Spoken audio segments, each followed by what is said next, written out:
esta palabra, para recibirla bien y de buena manera, tienes que olvidarte que eres papá y que eres mamá. ¿Por qué te digo esto?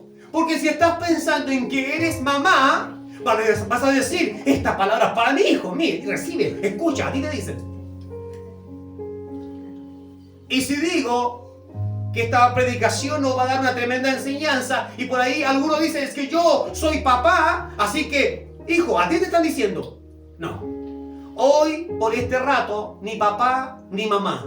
Solo en este lugar vamos a estar los hijos del Señor. Amén. Hijos del Señor. Yo sé que usted después de aquí puede salir y le puede tomar la oreja a su hijo otra vez. Vuelvan a la normalidad, usted lo decide. Pero aquí ahora somos todos hijos. ¿Ya? Por lo tanto, si somos hijos, podemos recibir todos el mismo afecto del Padre, el mismo cariño o el mismo tirón de orejitas. Amén. Para que nadie mire al lado, a ti te dicen. No. Si alguien te dice, a ti te dicen, dile, a ti también. Bueno, ¿cómo conseguir esa paz que anhelamos?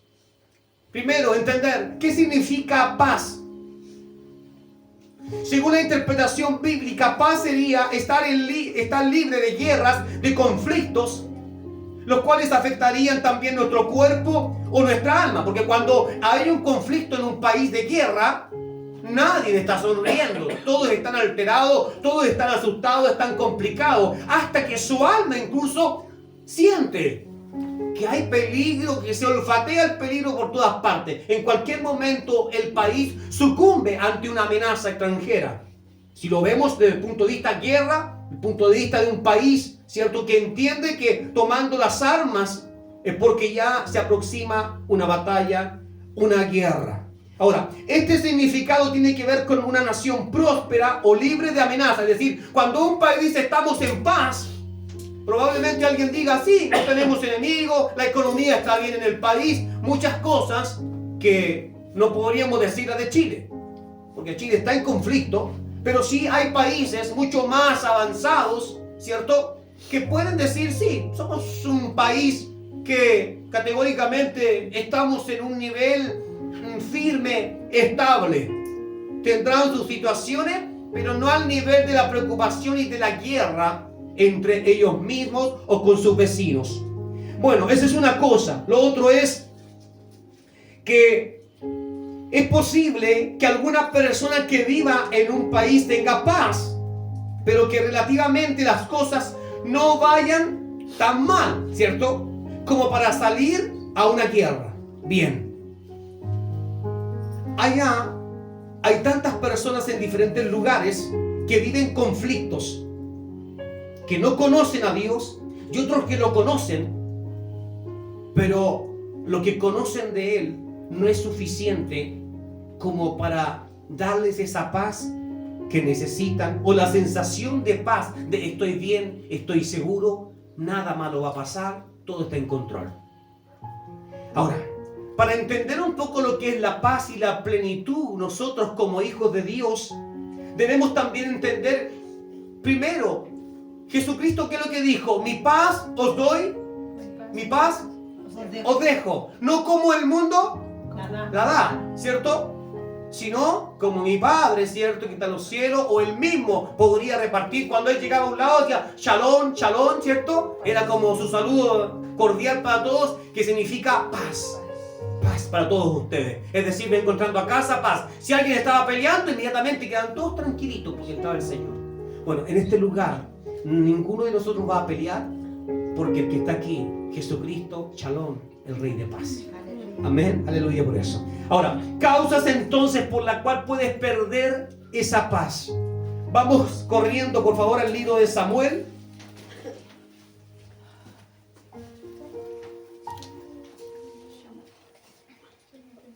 Primera de Samuel, sé que te iba a decir cuál Samuel. Primera de Samuel.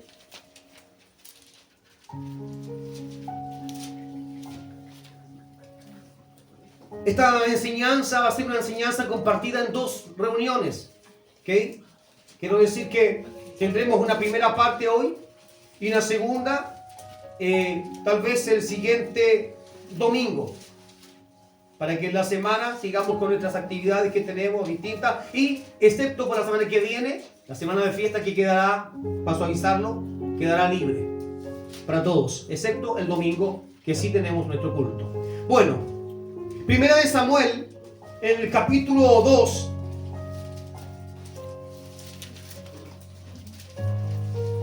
Vamos a leer, a ver si me salió el enfoque, ¿está bien? ¿Sí? Amén. Primera de Samuel, capítulo 2, verso 12. La pregunta antes de esto es: ¿cuáles son las causas por las cuales se puede perder la paz? Usted puede decir: yo en mi casa tengo clarito por qué se pierde la paz. Y es cada vez que mi hijo hace esto. O cada vez que mi esposo hace esto, se pierde la paz. Cada vez que mi mamá hace esto, dice el hijo, se pierde la paz. Sé que muchos de ustedes tienen claritas evidencias. O incluso en el trabajo. En el trabajo puede ir todo bien, pero yo sé que si llega tal persona al trabajo y viene con un espíritu de pleito, de pelea, se pierde la paz. Entonces, causas. Vamos a entender de que la paz no se pierde simplemente porque yo soy una persona complicada, difícil, sino que tiene que ver con todo un entorno de más situaciones y personas. ¿Amén? ¿Lo entiende, iglesia? Sí, amén. Entonces, ¿para qué digo esto? Para que no solamente apunte y diga: es que yo sabía, por fin el pastor me dice que mi esposo es el problema. No, tú también eres el problema. Todos somos un problema. Bueno, el verso 12 de 1 de Samuel, capítulo 2, verso 12, ¿cierto? Dice: los hijos de Elí eran hijos de pecado. No sé qué dice tus versiones. ¿Sí? Este tiene como título Los hijos perversos de Elí. Perverso. Perversidad es pecado. El que hace lo malo se dice que es un hombre o una mujer perversa, ¿cierto? Entonces todo va a depender de las traducciones, pero veamos el contexto. Está hablando de que esas personas, estos hijos, eran malos. Si yo digo tengo un hijo perverso, usted va a entender que es malo. Si digo que tengo un hijo pecador, usted va a entender lo mismo. ¿Ya? Pero vamos descifrando esto. Lo primero: hijos de un padre que hace labor de qué cosa, de sacerdote, de cuidar una casa, de ministrar, en este caso, un templo. Y dice que sus hijos eran hijos de pecado, que no conocían ¿a quién?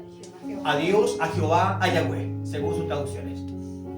Entonces, una de las primeras causas, quizás las primeras miguitas de pan que te pueden llevar a un escenario mucho mayor y más complicado de escasez. Porque hay quienes podrían hasta sobrevivir con un pedazo de pan, con miguitas, mientras tenga algo yo me conformo.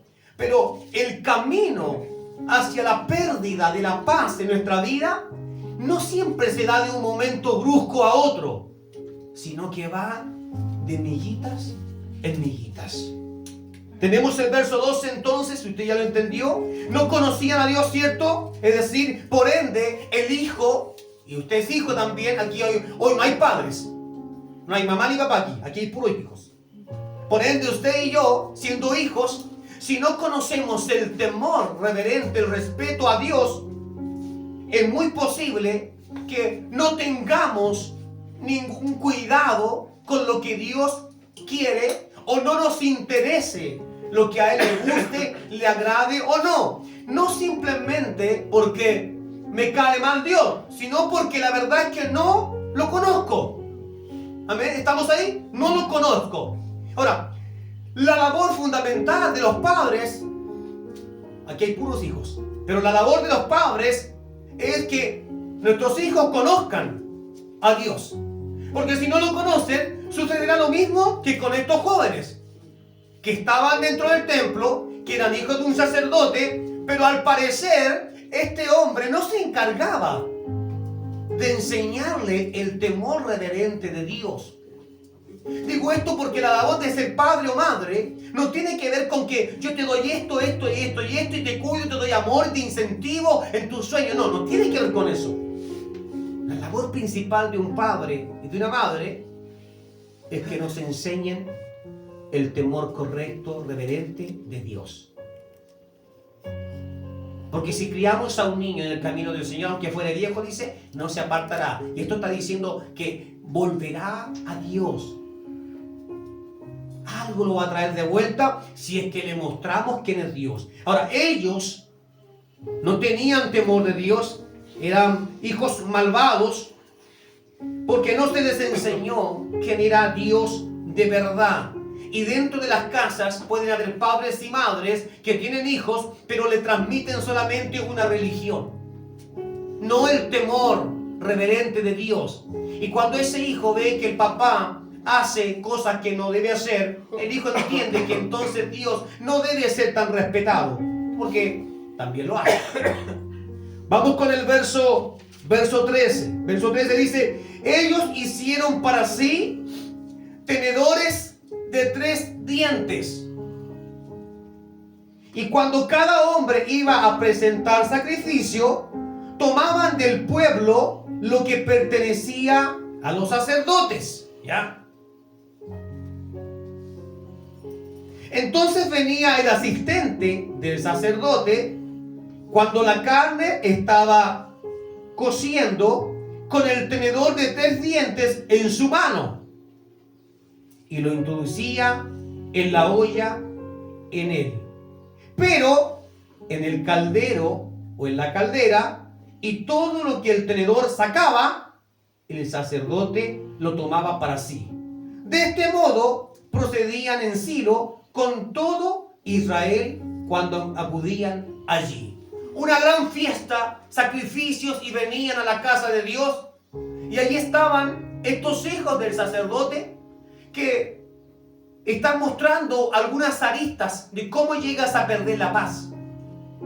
¿Cómo es que llegas a ese nivel en donde ya no puedes dormir tranquila?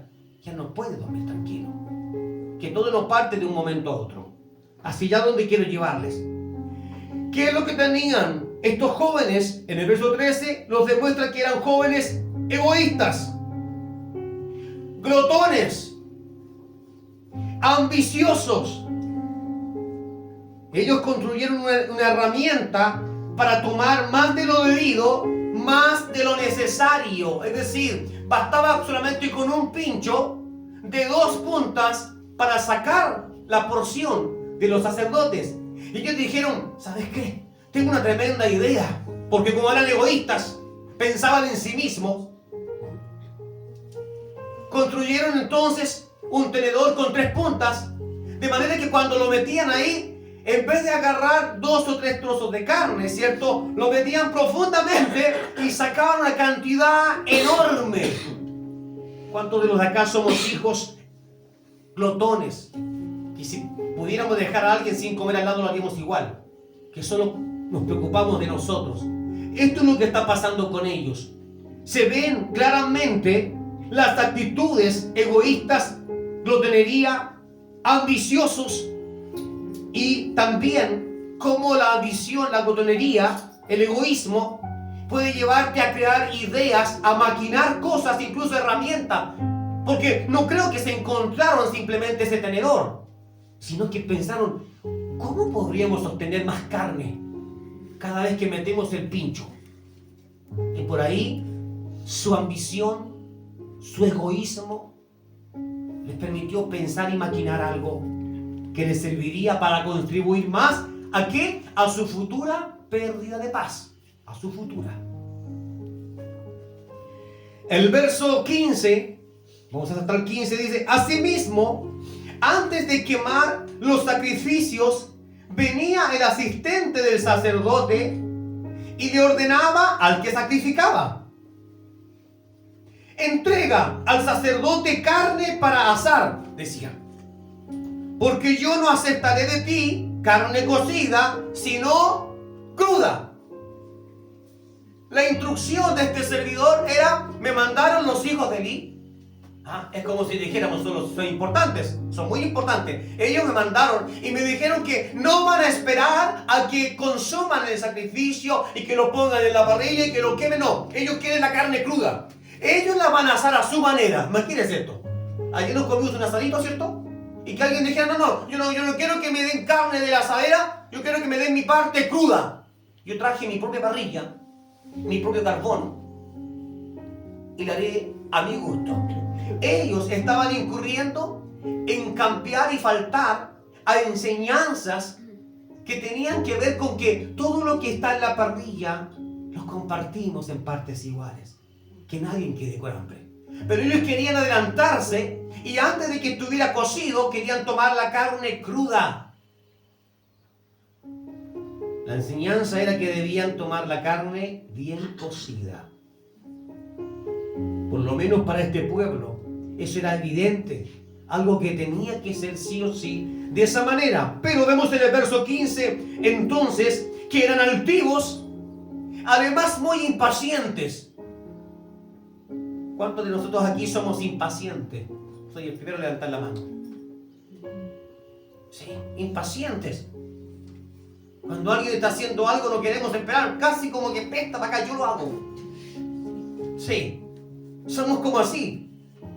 Somos hijos que muchas veces pensamos solamente en nosotros, en lo que a mí me gusta, lo que a mí me agrada, y si aquel se está demorando mucho, bueno, yo lo hago mejor que él. Y tomaban entonces, ¿cierto? Tomaban la carne antes de ser puesta siquiera en la parrilla de sacrificio allí, en el altar, para hacerlas a su manera y llevaban la cantidad de carne que ellos querían. Simplemente decían, yo vengo a buscar esto porque me mandaron los hijos del sacerdote. Y ante eso muchos decían, bueno, ¿qué le vamos a hacer? Pues si son los hijos del sacerdote, ni modo que nos vamos en contra de ellos. Nosotros somos todos aquí hijos de Dios. Y somos seguidores y servidores del sumo sacerdote. ¿Quién es el sumo sacerdote? Jesús. Jesús. Por lo tanto, como hijos, también nosotros podemos cometer este tipo de actitudes. Como hijos. Querer tomar más de lo que necesitamos. Y fabricar una idea, montar una idea que sea concebida en mi cabeza para tomar más de lo que yo necesito para vivir. Como hijos del sumo sacerdote, Cristo, también podemos querer tomar la bendición antes de tiempo. Dios dijo que te bendeciría, que te ayudaría, pero yo como hijo voy y la tomo antes. Es decir, la carne me la van a entregar, pero es que yo no quiero que me la entreguen después, la quiero ahora. Eso es lo que también nosotros como hijos de Dios muchas veces hacemos. Es que yo quiero mi bendición ahora y Dios se demora mucho. Es que quiero mi milagro ahora y Dios se demora mucho. Y si Dios no me lo da, yo voy y lo tomo. Y si tengo que incurrir en cosas malas, no importa, lo hago. Si tengo que evadir algo, lo evado, pero yo quiero mi respuesta ahora. Somos todos hijos, ¿amén? Amén. Amén. Y todos estamos ahora siendo observados por la mirada de Dios y analizados por Él frente a estos hechos. Vamos a ir ahora inmediatamente al verso 16. Dice, y si el hombre le respondía, ciertamente debo ofrecer sacrificio hoy, después toma tanto como apetezca. Es decir, si el que estaba encargado decía, a ver, no, un momentito, ni por muy hijo del sacerdote que seas, vas a tomar esta carne cruda. Tienes que esperar que se haga. Tienes que ser calmado, hombre, tranquilo, paciente. Y después tomarás, dice, en el caso de que algún hombre encargado del sacrificio le respondiese así a estos hijos del sacerdote, le decía, no, sino entrégame ahora mismo, porque de lo contrario lo tomaré por la fuerza. Mire qué tipo de persona. Hijo de un sacerdote. Usted y yo somos hijos del Señor. ¿Y en qué clase de persona podríamos transformarnos sin darnos cuenta? Que cuando no nos dan en la medida en que queremos, en el tiempo en que queremos, hasta podríamos decir, o lo tomo por la fuerza. Quiero preguntarle algo. ¿Cuántas veces usted ha tomado algo por la fuerza que Dios ha dicho, no, todavía no? Y usted, lo voy a hacer a mi manera. Y se ha encontrado en complicaciones, en problemas.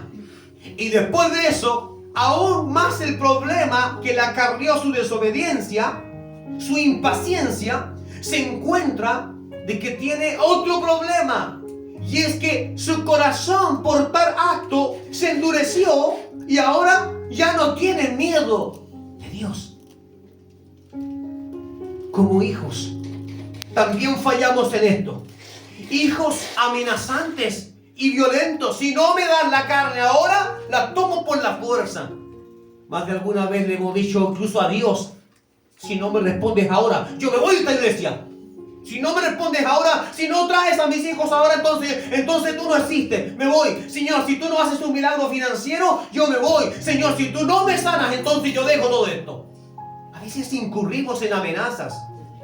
Ahora, después de un tiempo, hay algunos que recapacitamos. Y cuando digo recapacitamos, es porque también en mi inmadurez caí muchas veces en cosas similares a estas. Tal vez no es exacto, pero similar. Y cada uno de nosotros como hijos, no como padres, como hijos, debemos hacer memoria de cuántas veces hemos hecho a un lado el tiempo de Dios para tomar las cosas en el tiempo nuestro. Vamos a avanzar con esto. El verso 17 dice así: el pecado de los jóvenes era muy grande delante de ¿quién? Delante del Señor, delante de Jehová, delante de Yahweh. Pues estos hombres provocaban la ira. Cualquiera pensaría, pero ¿cómo le causan un problema a estos hombres que están encargados simplemente de tomar el sacrificio? ¿Por qué son así estos jóvenes? ¿Por qué los hijos del sacerdote son así? Cualquiera pensaría, le causan problemas a muchas personas. Pero ¿sabe lo que estaba sucediendo? Que sus actitudes le estaban causando la ira a Dios. Y esto lo digo para que no pensemos que cuando nosotros le faltamos a Dios en el respeto, cuando nosotros como hijos nos comportamos de manera imprudente como estos jóvenes, es a Dios a quien le estamos faltando. Aunque tú digas, pero si yo le pegué al vecino. Sí, le pegaste al vecino, pero produciste la ira de Dios. Porque Dios no se siente contento de tener un hijo que se comporta de esa manera, una hija que se comporta de esa manera. Cuando dejas que de tu boca salga maldición, tú dices, pero si yo le he maldecido a Dios, yo maldije a una persona que se lo merecía. Y Dios dice, no, a mí me maldijiste. ¿Por qué? Porque eres mi hijo y te he enseñado que lo que sale por tu boca debe ser bendición. ¿Te das cuenta? Y esto provoca la ira. La ira de un padre, de una madre, viene por la desobediencia. A diferencia de Dios, muchos padres pueden cometer el error de enojarse con sus hijos, pero a veces sus hijos están en lo correcto y te están dando una cátedra, una enseñanza de qué es lo que son principios, qué es lo que se debe hacer y qué es lo que no. Y aún así un padre podría molestarse y enojarse y decir, hijo rebelde, pero no eres tan rebelde. Solo te está diciendo lo que tú deberías decirle a él. Veamos entonces lo que está pasando aquí. El verso 17 habla de que atraerá la ira de Dios y seguido de esto vendrá la guerra, la muerte y por ende la ausencia de paz. Es decir, esa paz que todavía no perdemos. Cuando usted dice, tengo complicaciones, no seré perfecta, no seré perfecto, me pasan cosas como a todo el mundo, pero aún así, no puedo decir que mi vida realmente es un caos. Sí, todavía no puedes decirlo, pero te aseguro que podemos estar acumulando muchas cosas negativas y en su momento, como una gran represa que junta agua, esa presión, ¿cierto? Si no se bota, si no se libera un poco de agua, botará la represa por completo. Así es como caen los hogares, las familias, las casas. Así es como se pierden hijos, esposas, matrimonio. Porque no se liberó lo que tenía que ser liberado, sino que se fue acumulando la maldad, el pecado, los errores. Veamos entonces ahora. Desde el 17 nos vamos al verso 22, porque nos interesa saber las características de estos hijos, no conocer toda la historia.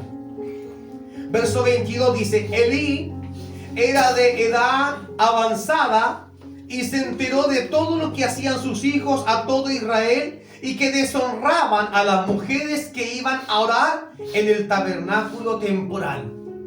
Un hombre que al parecer ya ahora anciano recién se da cuenta, pucha, que he criado mal a mis hijos. Que porque recién se da cuenta lo que ha provocado o se da cuenta de qué cosas estaba dejando pasar inadvertidas, haciendo la vista gorda. Y ahora que todo el pueblo está hablando, que todos se están quejando y están diciendo que mal lo que hacen. No deberían hacerlo. Si son hijos del sacerdote, deberían dar el ejemplo. Ahora es cuando su panorama, que debió haber sido intachable con sus hijos, no lo fue. Nosotros, de parte de Dios, hemos recibido la mejor de las enseñanzas. Es decir, Él ha sido intachable con nosotros. Pero nosotros como hijos no hemos respondido fielmente a su amor, a su dirección, a sus enseñanzas. Y hemos ido en contra de lo que muchas veces se nos dice, no hagas esto. Y como hijos rebeldes, estos mismos hijos, vamos y lo hacemos. Ahora, la carencia de este hombre está en que cuando te vuelves viejo, ya es muy tarde para disciplinar. Ya es muy tarde, como quien dice, para enderezar ese árbol chueco o torcido. Qué triste es que a cierta edad te des cuenta que mis hijos están perdidos y que no pude hacer nada porque cuando debía hacerlo, no lo hice. El sacerdote estuvo muchos años distraído mientras sus hijos estaban cambiando hacia lo malo. Y para cuando se dan cuenta, él ha perdido autoridad sobre sus hijos. Mira qué importante es esto. Cuando tú no pones atajo a tiempo, lo que sucederá es que cuando quieras hacerlo, te encontrarás que ya no puedes. Ya tus hijos no tiemblan ante ti. Ya no te ven ni te dan el lugar que te corresponde. No. ¿Por qué? Porque cuando debiste infundir aquello en su infancia, no lo hiciste. Y ahora lo que te queda es esperar a que Dios obre en su misericordia y haga un milagro en ellos. Porque tú no podrás hacerlo. Porque yo no podré hacerlo. Ahora, ¿pude haberlo hecho bien? Dirá alguno de ustedes. Sí, todos pudimos haberlo hecho bien. Todos. Pero hoy venimos como hijos a este lugar para decirle a Dios: Padre, nosotros como hijos también lo hemos hecho mal muchas veces. No voy a criticar a mis hijos ni usted a los suyos, porque hemos venido como hijos también aquí para reconocer nuestras faltas delante del Señor y no para apuntar con el dedo a nuestros hijos. ¿Hay todavía esperanza de volver a encontrar una paz genuina? Vamos a verlo en el paso de esta historia. Ahora, una vez que se pierde autoridad, tendrás que ver qué otros pasos serán los siguientes, los que daremos. En el verso 24 dice: no, hijos míos, porque no es bueno este reporte, que estoy enterado de que ustedes apartan de Yahweh al pueblo, apartan de Dios al pueblo. Esto fue producto de encarar a sus hijos cuando ya ellos están torcidos. Y es allí que viene entonces esta intervención. No, hijos míos, porque no es bueno que este reporte, pues estoy enterado de que ustedes apartan, es decir, con lo que ustedes están haciendo, están apartando a los seguidores. Más de alguien pudo decir: ya no conviene venir más a los sacrificios. ¿Para qué venir a ver a Dios, a juntarnos y al final se transforma en pura pelea? Mira esos abusivos, mira lo que hacen porque son hijos del sacerdote. Todo está mal, todo está patas para arriba. Ya no es lo mismo, mejor celebraremos en otro lado. ¿Cuántos se habrán dividido? Es decir, está reconociendo que nuestras actitudes cuando fallamos, cuando faltamos a Dios, cuando decimos algo con nuestra boquita hermosa, con la que decimos Señor te amo, y decimos algo que maldice a alguien o que provoca un incendio, fuego, problema, conflicto, esa misma boca que hace eso es lo que produce una división. Lo que estos hijos malvados estaban haciendo estaba provocando de que el pueblo se dividiera. Lo que usted y yo hacemos como hijos de Dios, cuando nos portamos mal, cuando hacemos lo incorrecto, hace que el pueblo se divida. Y que alguien diga, no, yo ya no voy más para allá. Ya no me junto más con esa hermana. No menos con ese hermano. Yo ya no camino para allá. ¿Y por qué no? Es que allí en esa iglesia hoy hay una cantidad de cosas y pleitos. Y no se aman y se odian y murmuran entre ellos. Y yo estuve allí, una vez escuché esto y esto otro. Bueno, todo acto malvado traerá sus consecuencias. Y por ende, la división. Yo lo que hoy les pido a todos ustedes, incluido para mí, es que podamos llegar a ser esos hijos íntegros. Que cuando tengas algo que decir, si no se lo vas a decir a la persona directamente, quédate callado. Si no vas a tener los pantalones o los vestidos para decirle a aquella persona, hermana mía, hermano mío, ¿sabes qué? Esto no me disgustó, esto no estuvo bien, o esto podrías cambiarlo. Si no lo vas a hacer frente a esa persona, hazlo frente a Dios. Él te escuchará y te dirá, ora por tu hermano. Pero si vas y tomas el camino, la iniciativa propia, y vas y entras en el prejuicio, en el chisme, y comienzas a hacer correr la voz acerca de alguien, harás y provocarás lo mismo que estos jóvenes. ¿Qué cosa? División. Mira cómo Dios como hijo nos enseña. ¿Está recibiendo esta palabra, iglesia? Amén. Dividen y alejan al pueblo de Dios. Nuestras actitudes, ¿qué dice usted? Y nuestros dichos también.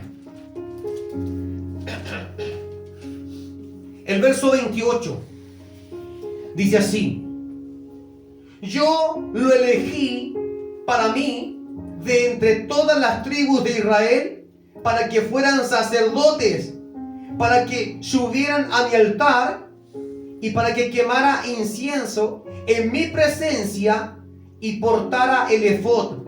También yo he dado a la casa de tu padre todas las ofrendas de los hijos de Israel. Lo que dice el verso 28 es: Elí, sacerdote, hijo del sacerdote, dice Dios, yo les he dado todo lo que han necesitado. Yo he hecho que apartaran ofrendas para que nada les falte a ustedes. Yo he hecho que viniesen y trayesen a este lugar semillas, frutos y todo, para que nada faltara.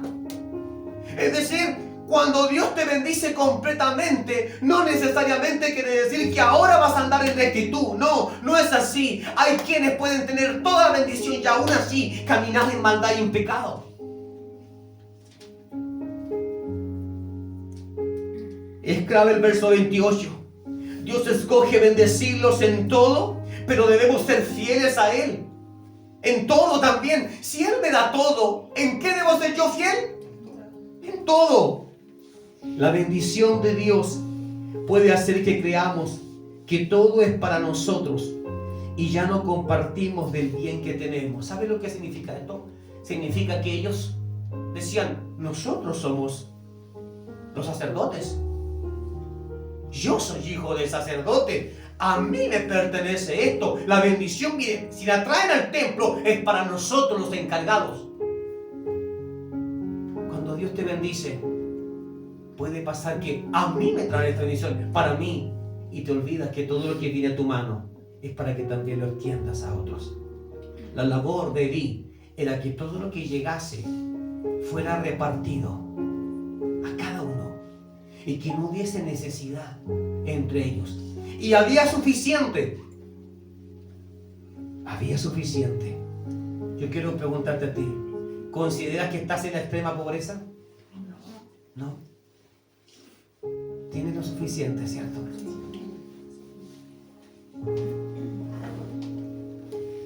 Nunca te olvides de que cuando Dios pone de más, es porque hay alguien que tiene de menos. Quiero que grabes esto en tu corazón. Cuando Dios pone de más en ti, como como lo hizo con ellos, es porque alguien cercano a ti tiene de menos. Y no todos tienen la capacidad de decir, hey, ayúdame, estoy mal. Hay quienes simplemente esperan a un milagro. Estamos llamados a tener la bendición, a recibirla de parte de Dios, por supuesto. Pero también estamos llamados a compartirla, porque nunca nos va a faltar. Amén. ¿Lo recibe, iglesia? Amén. Vamos a ver el verso 29. Dice, ¿por qué se han comportado inicuamente con mis sacrificios y mis ofrendas? Esta versión, Solán, por favor, léala fuerte, el 29. ¿Completo? El 29, sí. Entonces, ¿por qué menosprecian mis sacrificios y ofrendas? ¿Por qué les das más honor a tus hijos que a mí? Pues tú y ellos han engordado con lo mejor de las ofrendas de mi pueblo Israel. Amén. Ahí está.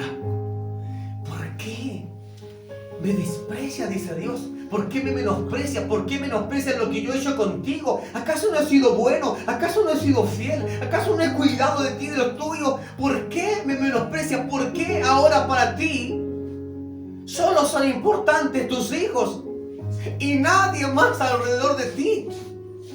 ¿Sabes de dónde sacaron estas cualidades de egoísmo a tus hijos? ¿De quién? Del padre. Si la tarea era del padre, que ellos no fueran así, era del padre. Enseñarles a ser dadivosos, a ser buenos, a compartir, a no tomar más de lo necesario, a pensar en fe que estamos trabajando para Dios en el templo, nunca nos va a faltar. Y esta mirada la que tengo yo también. Yo digo, yo le sirvo al Señor, nunca me va a faltar. Pero al parecer el padre dejaba que estos hijos se volvieran cada día más ambiciosos, y a él lo que le interesaba era que a sus hijos estén bien.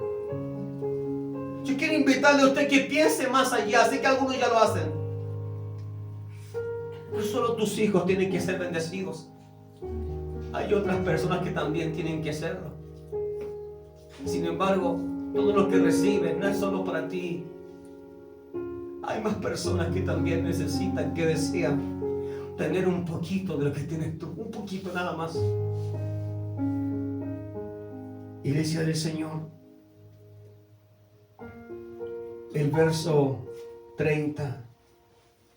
Por tanto, así dice Yahweh, el Dios de Israel: ciertamente yo había dicho que tu casa y la casa de tu padre ministrarían en mi presencia para siempre. Es como si Dios dijo: ¿te acuerdas que yo te dije que si tú te comportabas bien, cierto? Eras fiel y todo, yo nunca iba a dejarte y que nunca te iba a faltar bendición en tu casa, problemas y guerras, jamás. No dejaré que la guerra vaya sobre ti, porque tú tienes mi presencia.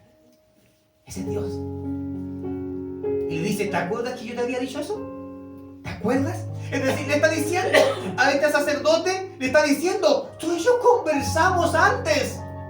¿Qué te pasó? ¿Qué te sucedió? Si tú sabías lo que habíamos hablado, yo te dije que mi presencia estaría contigo, que no tenías que preocuparte por nada, porque yo soy el que suple tus necesidades. Le está diciendo: ¿qué te pasó? Olvidaste lo que conversamos. Y yo hoy día le pregunto a estos hijos aquí: ¿alguna vez has sentido de parte de Dios diciéndote: yo estoy contigo, yo te cuido, yo estoy para suplir tus necesidades, yo te guardaré en el día malo? Y cuando actuamos de mala manera, ahora es Dios diciendo a nosotros: ¿qué pasó con lo que te dije? ¿Acaso no me creíste? ¿O acaso te volviste ambiciosa y ahora solo quieres para ti? No te basta con tener para el día, no, quieres asegurarte para 5, 6, 10 días. Da lo mismo si otro tiene hambre, pero estás pensando en ti, estás pensando en tus hijos. Eso es lo que está diciendo. Estás pensando en tus hijos. Cuando los hijos de Dios son muchos, las que son mamás aquí deberían ver a todos los que son menores como sus hijos. A ver si así les nace el cariño maternal en el caso de las mujeres y paternal en el caso de los hombres. ¿Se ha dado cuenta que yo tengo pegada esa palabra hijo o hija? Porque le pedí a Dios que desarrollara eso en mí. No ver a las personas como un simple, el hijo del hermano. Ah, el hijo de Ángelo. Porque cuando entiendes que todos podrían ser tus hijos, entonces los miras con amor y te duele cuando ves que se están desviando, cuando se están perdiendo. Sientes como si fueran también parte de ti. Y Dios entiende de que el egoísmo estaba en la cabeza. Por eso los hijos eran egoístas. Estaba en la cabeza. Veamos entonces qué más podemos rescatar. El primer juicio de Dios, esto referente al verso 30. Juicio de Dios es cuando ya sale la sentencia de su boca. ¿Por qué? Porque le dice, ¿te acuerdas cuando yo te dije esto? Mi presencia estará allí para siempre. Pero ahora, declara Yahweh, es decir, ahora las cosas cambiaron, le dice. Lejos esté de mí, pues yo honro a los que me honran. Pero los que me desprecian serán despreciados, le dice. Tú me desprecias, está bien. No te voy a obligar a que me ames, a que te conduzcas por mis caminos de bien. No, no te voy a obligar. ¿Quieres seguir con tu camino, con tu crianza, con tus hijos así? Y dices, bueno, son mis hijos, yo los quiero como quiera. Y Dios dice, sigue así. Accede a tu derecho. Pero un día recordarás que siempre estuvo en la palabra que herencia de Jehová son los hijos. Y allí te cobraré lo que no pagaste. Pero los que me desprecian serán despreciados. Y yo como hijo no quiero ser despreciado. Y aún sabiendo que ya le he fallado a Dios. ¿Usted le ha fallado a Dios? Entonces debe estar ahora en un camino de decir, Señor, si por ahí, Señor, se te pasó por tu mente de padre que me ibas a despreciar, porque me acabo de dar cuenta que como me conoces toda la vida, me acabo de dar cuenta por esta palabra, Señor, que me estás diciendo muchas cosas en las cuales yo he incurrido como hijo. Señor, si yo estoy dentro de ese número de despreciados, hoy quiero, Señor, hoy quiero ponerme bajo tu alero y decirte, perdóname, qué torpe que he sido. Y ayúdame porque no quiero que me desprecies. Despreciar es quitarle el valor a alguien o algo, ¿cierto? Y le digo, este micrófono vale 90,000 pesos. Usted dice, no, ¿de dónde? Si es que vale 20,000 pesos. Está despreciando algo que yo sé, porque yo lo compré. Dios ha comprado tu vida y la mía con el precio más grande que pueda existir, la sangre de Cristo. Y a veces tú mismo le bajas el precio a lo que eres con lo que haces. Yo mismo le puedo bajar el precio a lo que soy con lo que hago. Si me transformo en un hombre de pecado, entonces estoy bajando en el precio a algo que Dios pagó y que lo hizo con todo. El verso 34, por favor. Esto te servirá de señal. Este es Dios hablando. La cual sucederá sobre tus hijos. Es decir, ¿a dónde viene a caer todo el peso cuando los padres hacen el mal? ¿En dónde ven los frutos? En los hijos. En los hijos. Hijos que después tienen que estar luchando para sacarse de encima cosas que ya me las heredaron, ya me las enseñaron. Casi son parte de mí. ¿Qué quieren que haga? Son parte de mí. Hicieron mi personalidad. Y todos aquí estamos como hijos hoy, no como padres. Lo repito, estamos como hijos. ¿Y por qué me aseguro de decirte esto? Para que te des cuenta que tú también, todos aquí, somos producto de algo que se hizo bien o que se hizo mal.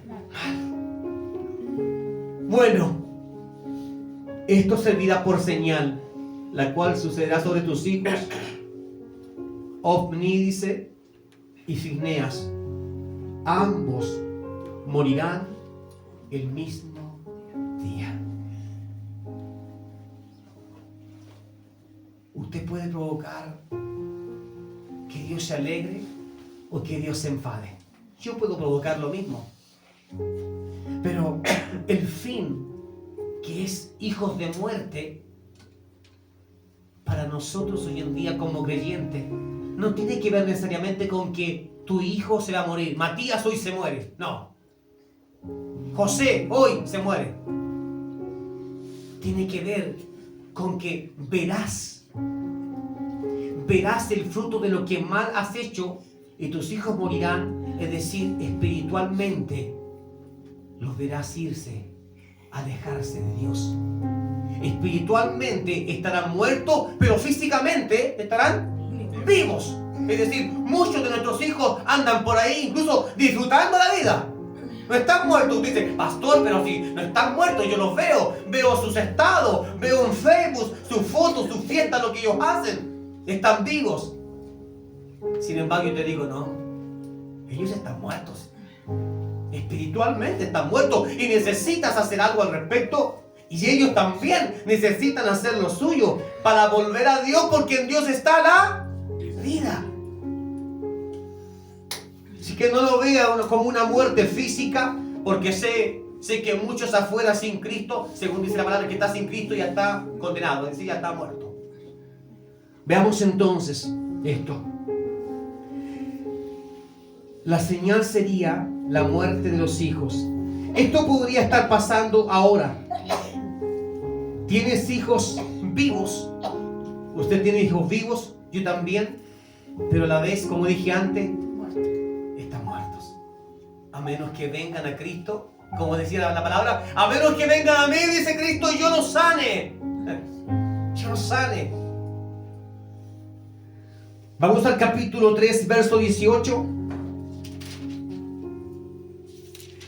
Entonces Samuel le dio a conocer todas las cosas sin esconderle nada. Y Elí dijo, ¿es Yahweh, o es Dios, o es el Señor, que haga todo lo que a él le parezca bien? Esta frase, por favor, póngale mucha atención, verso 18, porque no le puedo leer toda la Biblia, todo el texto. Esta frase es una respuesta de Elí ante Samuel, un profeta, que viene y encara a Elí diciéndole, ¿sabes qué? Dios me habló anoche. Dios me dijo que por causa de la dureza de tu corazón como padre, como sacerdote, porque no has querido hacer las cosas bien con tus hijos, porque no los disciplinaste, porque no les enseñaste el temor reverente, Dios me dijo anoche que iba a arrasar con ellos y que vendría muerte y destrucción. Y aquí vemos entonces por qué estos hijos no eran temerosos de Dios. Porque la respuesta que da este sacerdote es que Yahweh haga todo lo que le parezca bien. Es decir, bueno, si Dios se enojó y está molesto y quiere destruir todo, que lo destruya. Y si Dios está enojado con mis hijos y los va a matar, bueno, que se mueran. Y si mis hijos se fueron al mundo porque yo los crié mal, bueno, ya no importa, ya lo hice, ya se criaron mal. Y que Dios haga lo que tiene que hacer. Si Dios tiene que castigarlo, matarlo, no sé, que Dios lo haga. Esa actitud que tenemos nosotros muchas veces de lavarnos las manos es la actitud que está teniendo Elí. Diciendo, bueno, si que Dios haga lo que a él le parezca bien. Ahora pienso yo, ¿está pensando este hombre?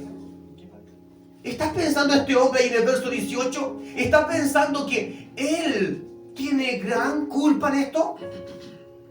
¿O simplemente el no tener temor de lo que Dios está anunciando por un profeta es la muestra de por qué esos hijos tampoco tenían temor de Dios? ¿Te das cuenta que hay cosas que se repiten en los hijos? Nosotros hoy como hijos muchas veces le hemos dicho a Dios, bueno, si Dios va a hacer esto, que lo haga. ¿Qué puedo hacer yo? Si yo soy así, pues yo nací así, pues pastor. Nací en una familia así. Yo soy pecador, pero ¿qué quiere que le haga? Me equivoco. Yo tengo mis vicios, pues pastor, y lo bueno es que lo reconozco. No es bueno que lo reconozcas. No es bueno. Ante un juez puede haber un homicida, un delincuente, un violador, y decirle al juez, ¿sabe qué, juez? Yo reconozco que sí, me violé a 3 niños, sí, lo reconozco ya. Ahora, ¿eso le da derecho al juez de decirle, entonces por reconocerlo, te vas en libertad? No, ¿cierto? Usted no lo haría, no lo dejaría en libertad, aunque está reconociendo. Asimismo nosotros, con reconocer lo que hemos hecho mal, no arreglamos las cosas. No es que Dios dice, bueno, entonces no te preocupes, no. Quiero que reconozcas que estás mal, pero con actitud correcta.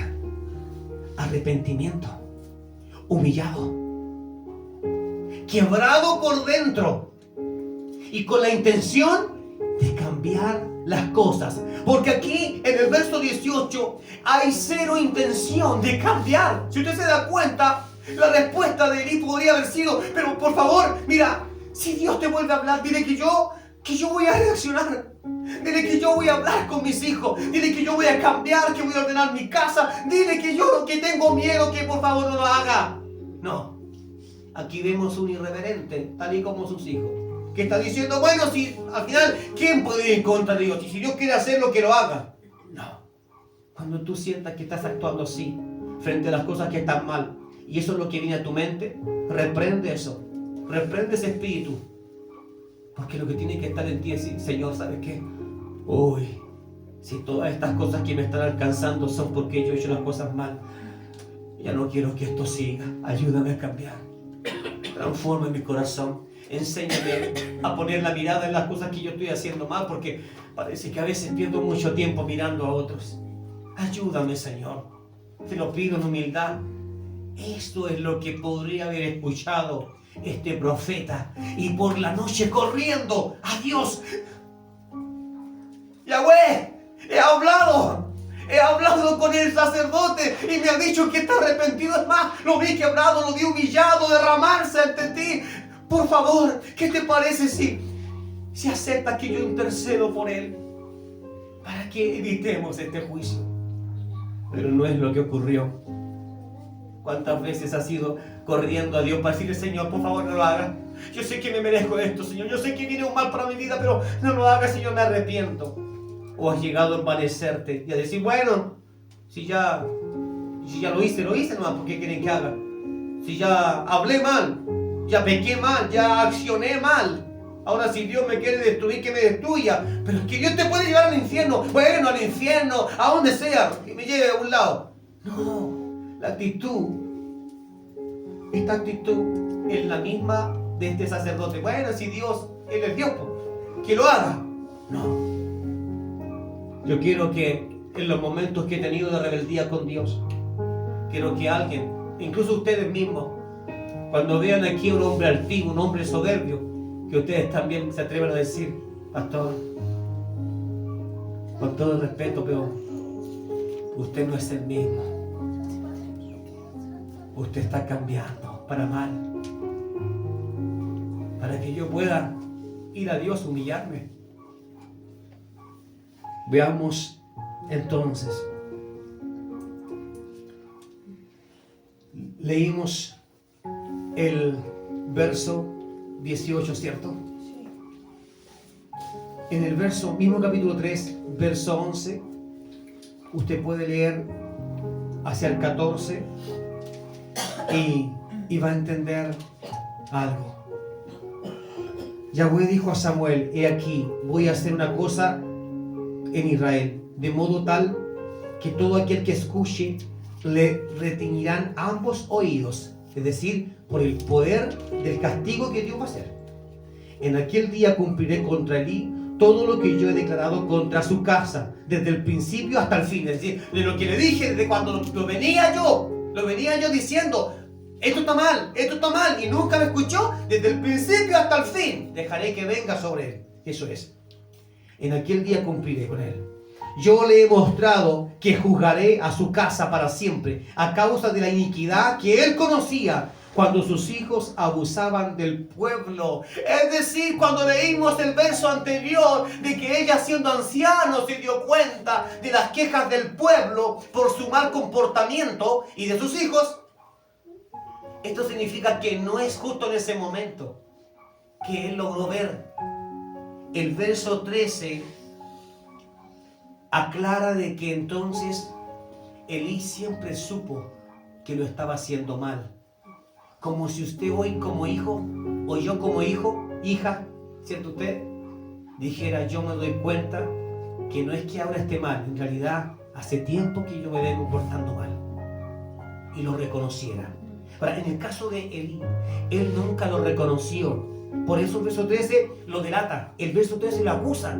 Dice, yo le he mostrado que jugaré a su casa para siempre a causa de la iniquidad que él conocía cuando sus hijos abusaban del pueblo. Y él no los reprendía. Siempre estuvo al tanto. Si yo te preguntase, ¿tú estás al tanto de lo que estás haciendo mal?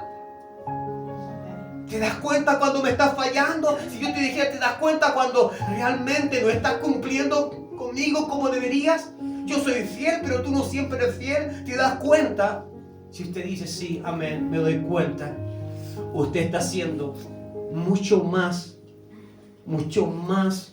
sabio que este sacerdote que nunca reconoció que lo estaba haciendo mal.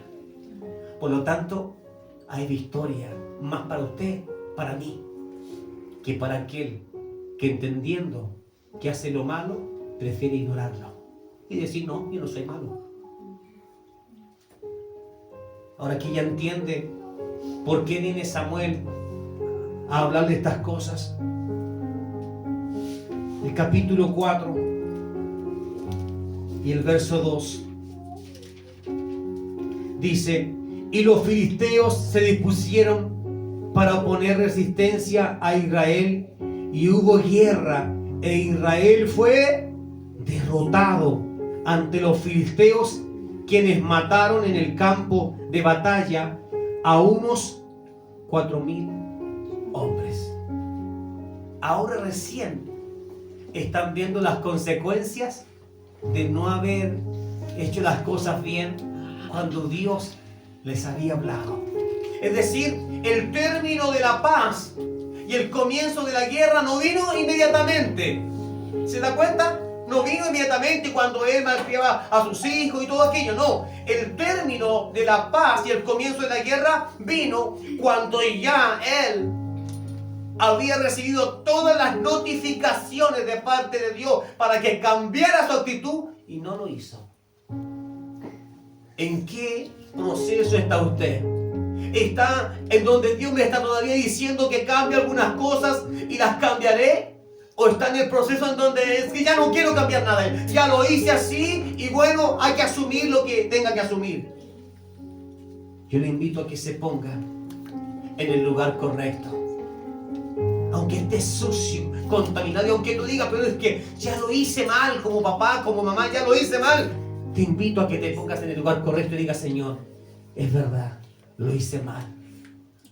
Pero con mi vida, con mis hechos, con mis actos, con mi devoción a ti, con el decir de mis labios, yo cambiaré lo que hice mal en el pasado. De manera que los que ya fueron influenciados por lo que no hice bien, ahora puedan ver en mí, como en un espejo, a Jesucristo. Es decir, que puedan ver en ti una mujer de Dios íntegra, llena del Señor, que no haría nada indebido, porque está en su proceso de cambiar todo lo que hizo mal.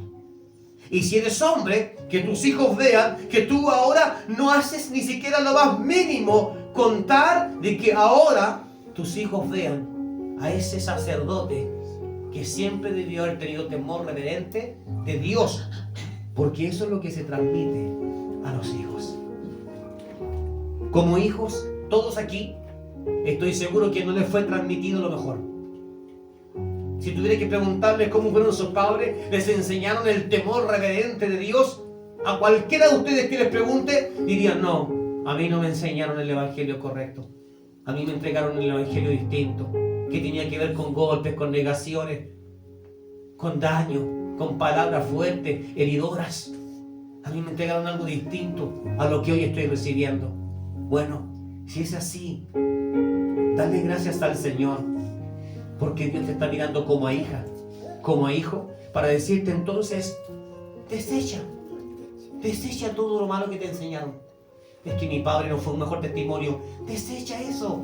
Y saca con darle vuelta. Es que mi mamá no fue el mejor ejemplo de mamá. Desecha eso. ¿De qué te sirve? Es veneno. Es gangrena para ti. Deséchalo. ¿Y qué hago con mi mamá? Ora por ella. Bendícele para que también pueda atender a Dios y cambiar su vida. Aún en los últimos años de vida. Pero que pueda cambiar. Ese es el proceder de un buen hijo de Dios. No un hijo que se desentiende, que dice, bueno, yo no quiero saber nada con ella ni con él. No, sino alguien que cada vez que va a la rodilla dice, Padre, oro por esa madre que no me dio lo que tenía que darme. Oro por ese padre que no me dio lo que tenía que darme. Oro, lo bendigo, Padre. Deseo que esté bien, deseo que tú también ilumines, Señor, su caminar. Esa es la manera correcta de separar esas aguas turbias de aguas nuevas, frescas, cristalinas para tu vida. Iglesia del Señor, cuando comienza la guerra o la amenaza de guerra, es porque ya están las consecuencias cerca. El verso 3 dice, cuando el pueblo volvió al campamento, los ancianos de Israel dijeron, ¿por qué nos has quebrado hoy, Yahweh? ¿Por qué nos has quedado delante de los filisteos?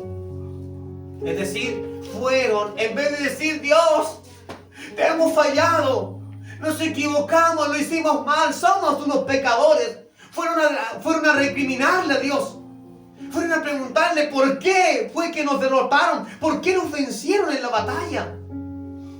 ¿Cuántas veces usted y yo le hemos hecho preguntas a Dios por lo que nos está pasando? En vez de decirle, Señor, yo merezco lo que estoy pasando, porque te fallé a ti primero. Te descuidé, Señor. No te di el lugar que te correspondía. Mira, cuando hacemos eso, somos mucho más humildes. Somos mucho más conscientes de la maldad. Y estamos más próximos a recibir el perdón de Dios. Que cuando decimos, ¿y por qué me pasa esto a mí? ¿Y por qué yo tengo que vivir así? ¿Por qué me falta plata? ¿Por qué mi economía? ¿Y por qué me enfermé? ¿Y por qué? ¿Y por qué? Este pueblo, aún siendo remecido por la ira de Dios, que permite que vengan en guerra en contra de él, todavía está justificándose ¿en qué? En preguntas. ¿Y por qué a mí? Algunos de nosotros le hemos dicho eso al Señor. ¿Y por qué le pasa esto a mí? ¿Pero por qué a mí? Habiendo tanta gente, habiendo tantos cristianos y cristianos más malos que yo, ¿por qué a mí me pasa esto? Y a ellos no. Así estaba este pueblo. Ahora ellos tomaron una decisión y dijeron, traigamos desde Silo hasta nosotros el arca del pacto de Yahweh, de los ejércitos, a fin de que vaya en medio de nosotros y nos libre del poder de nuestros enemigos. Esa es la decisión. Dijeron, en vez de reconocer que nosotros fallamos, vamos a ir a buscar el arca donde mora la presencia de Dios, y vamos a ir con ella a la guerra. Y van a ver estos filisteos qué es lo que les va a pasar. Eso es lo que está sucediendo cuando no quieres reconocer que has fallado. Puede que tú digas, Dios vive en mi casa. Traer el arca, para ellos era síndrome de victoria. Ahora sí que ganamos. Seguramente el problema no éramos nosotros, el problema era que andábamos sin arca.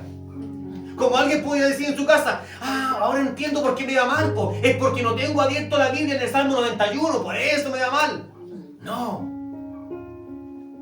Que me falta la cruz en la ventana o en la puerta, por eso entonces entró la maldición. Podemos intentar poner varias cosas que tienen que ver con la religión, quizás, con la fe, pero eso no trae la presencia de Dios. Y no estoy faltándole el respeto a Dios ni tampoco al arca, porque la presencia de Dios sí moraba allí. Estoy diciendo que Dios no es un objeto que puedas manipular, que yo pueda manipular.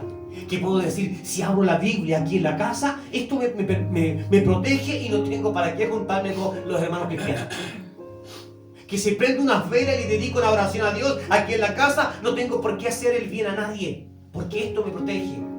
Ellos pensaron, si tenemos el arca de Dios aquí, esto nos da una victoria segura. Bueno, el verso El verso 5 dice: sucedió que al llegar al campamento el arca del pacto de Yahweh, todo Israel gritó con júbilo tan intenso que el suelo se estremeció. Es decir, la presencia de Dios sí iba en el arca. Vamos a ver el verso 8. Los enemigos dicen esto: ¡ay de nosotros! ¿Quién podrá librarnos de las manos del poderoso Dios? ¿Cuándo pasó esto? Cuando vieron llegar, ¿qué cosa? El arca. Dijeron: wow, nos metimos en problemas. Matamos a tantos israelitas y ahora trajeron el arca. Sabemos todos saben, todos los países alrededor saben que ese Dios, cuando pone su arca, cuando llevan el arca a un lado, hay una masacre y que Dios pelea por ellos. Estaban atemorizados. Verso 9, hay algo que es grave. Uno de ellos, de los filisteos, fue alimentado, escuche bien esto, fue tocado, alimentado por un espíritu enviado de Dios, aunque no lo dice, pero te lo aseguro. Enviado de Dios, que mientras muchos estaban temblando de miedo ante el arca, este hombre se levantó y dijo: esfuércense, oh filisteos, y sean hombres, para que no sirvan a los hebreos como ellos les han servido a ustedes. Sean hombres y combátanlos, dice. Y los filisteos lucharon contra Israel, e Israel fue derrotado, y cada uno huyó a su morada. La mortandad fue tan grande entre los de Israel que en aquel día cayeron 30,000 hombres de pie de Israel. La pregunta es: ¿y el arca no funcionó? Es que Dios no va a pelear una batalla en donde la victoria, donde la gloria no sea de Él. Dios no va a salir como si fuera un genio que usted y yo frotamos la botella y le pedimos 3 deseos. Dios se comporta y deja que el poder de Él fluya para defender a sus hijos, cuando sus hijos primero entienden y se arrepienten y se humillan delante del Señor, reconociendo: hemos fallado. Entonces, ¿qué es lo que hace Dios con nosotros? Nos perdona, nos levanta, nos redime y nos da una victoria. Por favor, cierre sus ojos ahora y comience a clamar al Señor.